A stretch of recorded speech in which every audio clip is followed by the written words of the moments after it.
మున్సిపాలిటీలోనే దాదాపు 200 కోట్ల రూపాయల అభివృద్ధి కార్యక్రమాలను, సంక్షేమ కార్యక్రమాలను ప్రారంభిస్తున్నాం.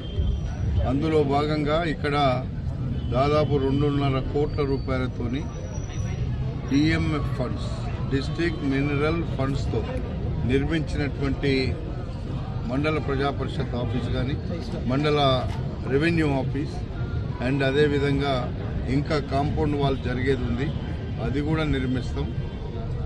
అన్ని వసతులతో ఇబ్రాహీంపట్నాన్ని చేస్తా అని చెప్పిన చీకటి కింద దీపంలాగా ఇబ్రాహీంపట్నం రంగారెడ్డి జిల్లాలో ఇంత దగ్గరున్నా అభివృద్ధి జరగలేదు.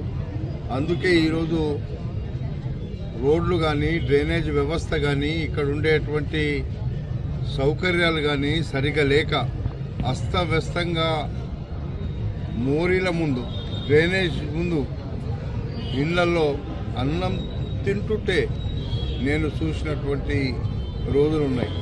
అందుకే ఈరోజు 7.5 కోట్ల రూపాయలు డ్రైనేజ్కు, రోడ్లకు ఈరోజు ఇక్కడ ఫౌండేషన్ వేస్తున్నాం.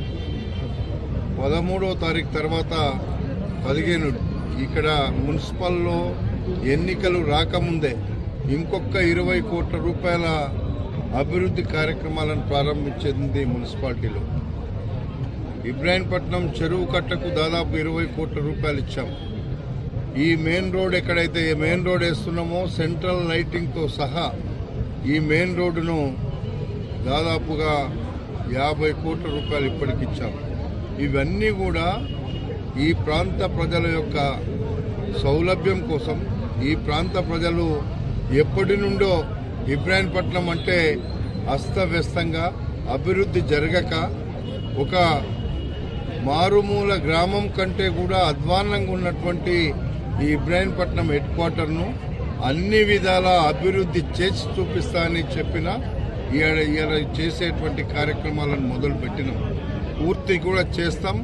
ఇబ్రాహీంపట్నం ఒక పట్నం మాదిరిగా తీర్చిదిద్దేటువంటి బాధ్యత నాది అని చెప్పిన ఇచ్చిన మాట తప్పకుండా ఇక్కడ ఉండేటువంటి సమస్యల పరిష్కారాన్ని చేసుకుంటూనే పేద ప్రజల యొక్క సంక్షేమ కార్యక్రమాలు చేస్తున్నాం.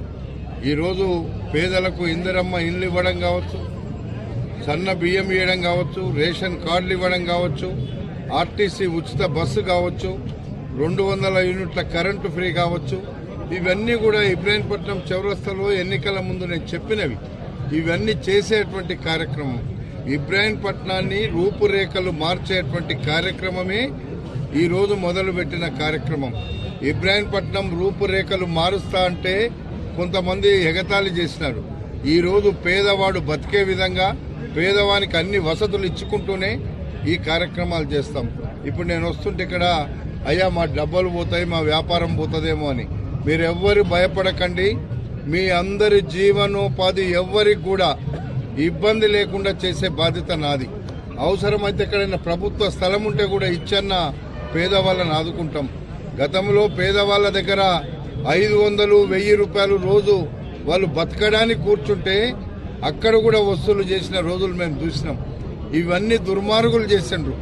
మేము పేద ప్రజలకు ఏ అవసరం ఉందో పేద ప్రజలకు జీవించేటట్టుగానే అన్ని అభివృద్ధి చేసుకుంటూనే చేస్తామనేటువంటి విషయాన్ని కూడా మీకు మనవి చేస్తున్నా. కొంతమంది ఇక్కడ పక్కకే పోలీస్ స్టేషన్ పక్కకు ప్రభుత్వ భూమిని అమ్ముకుంటే ఇప్పుడు ఆపినాం రిజిస్ట్రేషన్స్. ఎందుకు ఆపినాము? అందులో కొన్న వాళ్ళు మన వాళ్ళే ఉన్నారు. అవసరమైతే వాళ్ళకి ఇబ్బంది కాకుండా, కొన్న వాళ్ళకి అన్యాయం జరగకుండా చేస్తూనే ఎవడైతే తిన్నాడో వాళ్ళతో కక్కించడానికి ప్రయత్నం చేస్తున్నా తప్ప పేదవాళ్ళకి ఇబ్బంది కాకుండా, ఎవరైతే కొన్నారో వాళ్ళకి ఇబ్బంది కాకుండా వాళ్ళని ఏదో రెచ్చగొట్టే ప్రయత్నం ఎవడన్నా చేస్తే కూడా వాళ్ళని నేను ఆదుకుంటా తప్ప ఎవడు ఆదుకోలేడు. వాళ్ళు కొన్న వాళ్ళకు కూడా నష్టం జరగకుండా చేసే బాధ్యత నాది.